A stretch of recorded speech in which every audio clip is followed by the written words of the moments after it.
everyone. I am Sarita Srivastava from Mahatma Gandhi Shikshan Sansthan.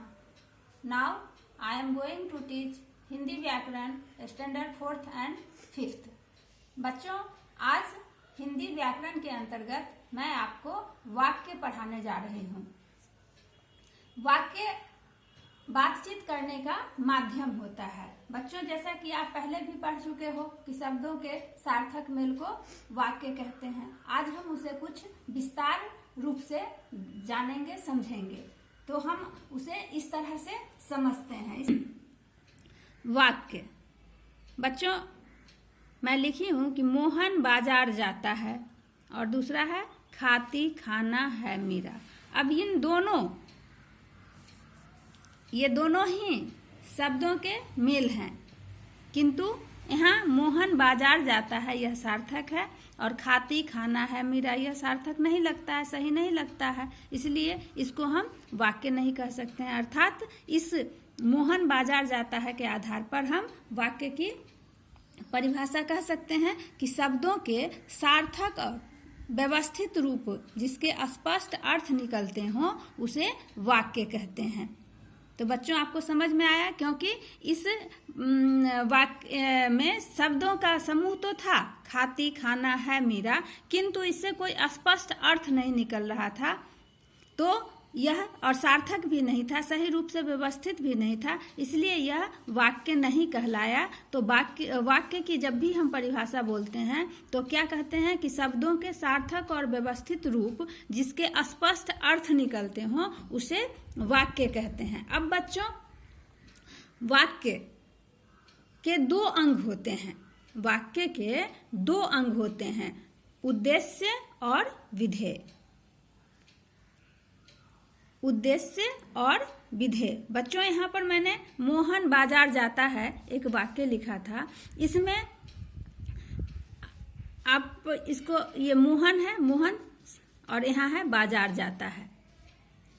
Mohan क्या काम कर रहा है? बाजार जाने का काम कर रहा है.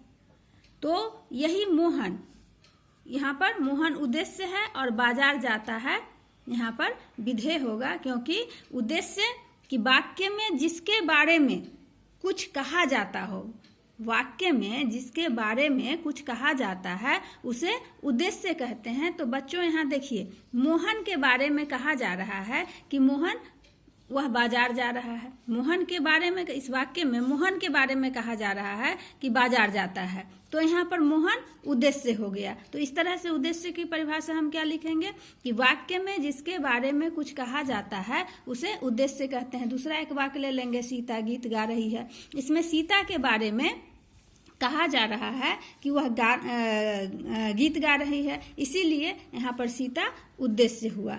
अब हम विधेय पर चलते हैं कि वाक्य में, अब इस वाक्य में गीत गा रही है, कि वाक्य में उद्देश्य के बारे में, यानी कि इस सीता के बारे में जो कुछ कहा जाता है वही विधेय कहलाता है.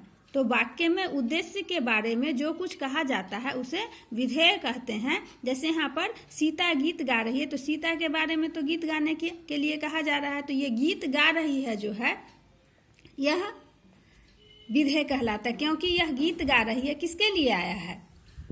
वाक्य में उद्देश्य के लिए, यानी कि सीता के लिए कहा जा रहा है. तो यहाँ पर यह गीत गा रही, ये विधेय हो गया. अब बच्चों, आगे हम बढ़ते हैं. ये तो दो इसके अंग थे बच्चों, उद्देश्य और विधेय. अब है कि वाक्य को दो भागों में बांटा गया है. वाक्य को दो भागों में बांटा गया है. एक होता है अर्थ के अनुसार, वाक्य के अर्थ के अनुसार, और दूसरा होता है वाक्य की रचना के अनुसार. इनको दो भागों में हम बांटते हैं वाक्य को. अब है अर्थ के अनुसार भी, हम इसको जब अर्थ के अनुसार भी वाक्य 8 भागों में विभाजित हो जाते हैं. अर्थ के अनुसार वाक्य 8 भागों में विभाजित हो जाते हैं.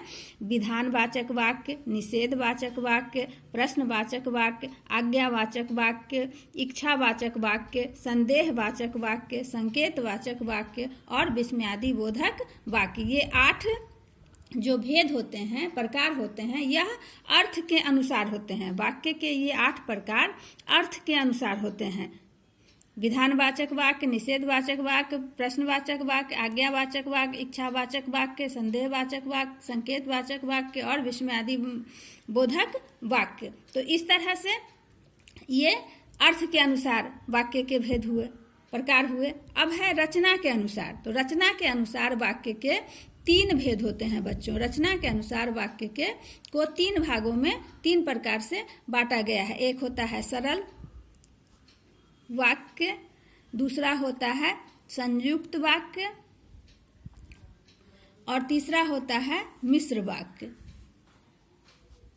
तो बच्चों हम अगले वीडियो में इस वाक्य को अलग से पढ़ेंगे। पहले हम पढ़ेंगे उसमें अर्थ के अनुसार वाक्य के जो हमने 8 भेद बताए हैं उसको विस्तार रूप से हम अगले वीडियो में पढ़ेंगे। आज के लिए इतना ही, धन्यवाद।